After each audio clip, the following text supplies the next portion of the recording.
In 1996, Newt Gingrich, a prominent US politician, was talking on the phone with several other prominent Republicans. One of his phone calls was intercepted.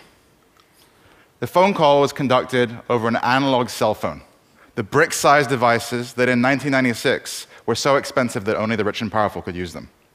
Now, these analog phones had very little in the way of security, and in fact could be picked up using a police scanner that anyone could purchase at an electronics store.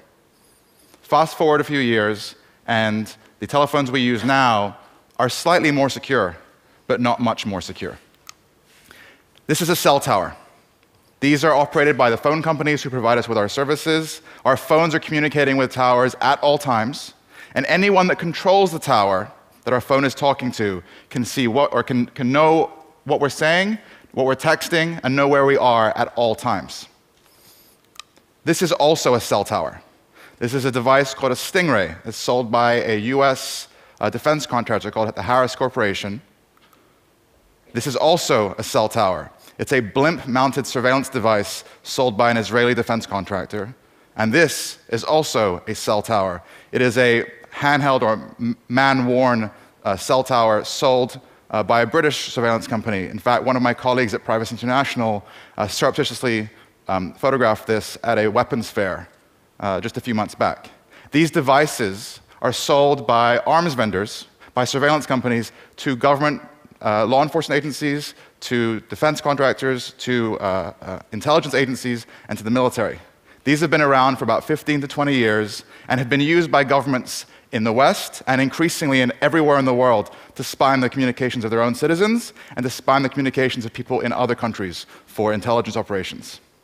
But these devices have been expensive, usually somewhere in the ballpark of $50,000 to $100,000, and so they were really only used for sensitive operations. The security vulnerability in the underlying cell phone system that these devices take advantage of relies on the fact that our phones are relatively stupid.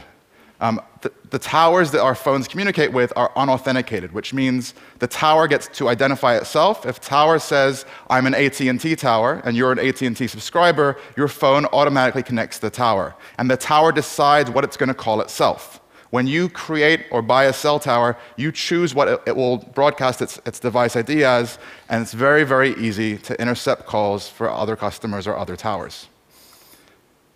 We're now entering a new era, though, an era of democratized surveillance, where the cost of these devices, previously $50,000 to $100,000, is plunging. Open source developers using commonly available hardware that you can buy, that most universities have, for about $1,500, you can now build yourself a cell tower. This is an active device that broadcasts beacons like a cell tower, and if you're willing to make do with slightly lower tech surveillance capabilities, for just $20, you can modify an easily available cell phone. I have one here. You can get these at drugstores and pharmacies. Modify this, and you can intercept text messages, voice calls, and other signals. We've entered a new era of surveillance, where surveillance capabilities are no longer available just to intelligence agencies and the police, but to now private investigators, the paparazzi, identity thieves, anyone. Now, the phone companies can fix the security flaws if they choose to do so, but they haven't. They haven't because their customers don't know about the risks. And the government, our governments and other governments, could in fact pressure the phone companies to fix these flaws, but they haven't and won't, because they have been abusing the flaws themselves to spy on us.